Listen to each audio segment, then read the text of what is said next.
हमें 15 term from the last ढूंढना है। ऐसा ही क्वेश्चन एनसीईआरटी में भी है।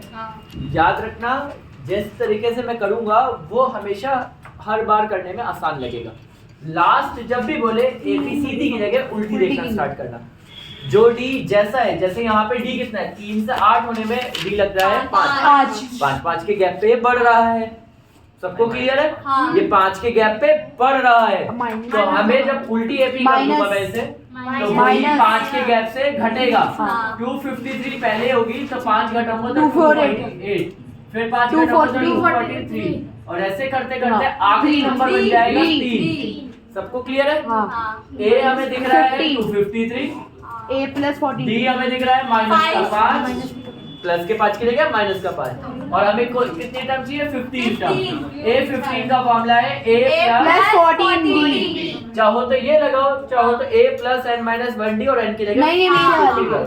बात यही है, a की वैल्यू डालो, d की वैल्यू डालो, आंसर आ जाएगा। तो ये मैं नहीं करता हूँ, तुम लोगों के लिए आगे छोड़ देता हूँ। नेक्स्ट आता है इन एन एपी। किसी एपी में एसएन निकालना है जहाँ पे एएन हमें दे रखा है। एएन जब भी दे दे तो एएन का मतलब ये। इस बार एएन इक्वेशन फॉर्म में एक और बार, ऐसा भी एनसीईआरटी में सिर्फ एक ही क्वेश्चन है। ऐसे एक एक क्वेश्चन होते हैं मगर पेपर में आ जाते हैं। ये बच्चे प्रैक्टिस नहीं कर पाते और गलत कराते हैं। इसमें पहले पुट करोगे, एन की जगह क्या डालोगे बच्चों? 1। तो ए 1 होगा, तो 5 बन जा, -1 तो कितना आ गया? 4। तो ऐसी पुट एन की जगह क्या करोगे? 2 करोगे, a2 निकालोगे, 5 टू जा 10, 10 - 1 इक्वल्स टू 9। a1 a2 आते ही तुम क्या निकालोगे? d का फॉर्मूला a2 - a2 है तो 9, और a1 है 4, तो कितना आ गया? 5। अब हमारे पास d आ गया, a आ गया। अब जो बोलेगा वो निकाल देंगे। पहले तो सम ऑफ 20 टर्म्स यानी कि s20 निकाल लोगे फॉर्मूला पुट करके। जिनको फॉर्मूला नहीं याद उनके लिए लिख देता हूँ, n/2 ब्रैकेट में 2a प्लस n - 1 d, और n की जगह डालोगे 20, तो 20/2 ब्रैकेट में 2 × a है 4 प्लस 20 - 1 d है 5। सॉल्व कर लोगे। और एक और चीज पूछी है इसने, sn पूछा है।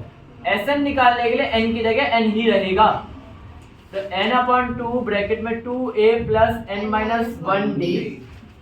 जब हमें कोई ना बोले ना कि sn निकालने को बोले, यानी कि n के नीचे कोई नंबर डाले, तो समझ जाओ कि वो n की टर्म्स में चाह रहा है आंसर। तो n/2 ऐसे ही लिखा, 2 a की जगह वही डाला जो है 4, प्लस n की जगह यही रखा, d की जगह वही डाला। तो हमने n/2 ऐसे ही लिखा, 4 2 8 का 5 n माइनस का 5।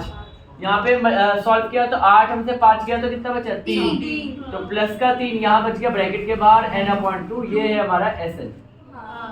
ऐसे भी क्वेश्चन होते हैं जिसमें आंसर भी हमें इक्वेशन फॉर्म में दिख रहा है। तो ये डन।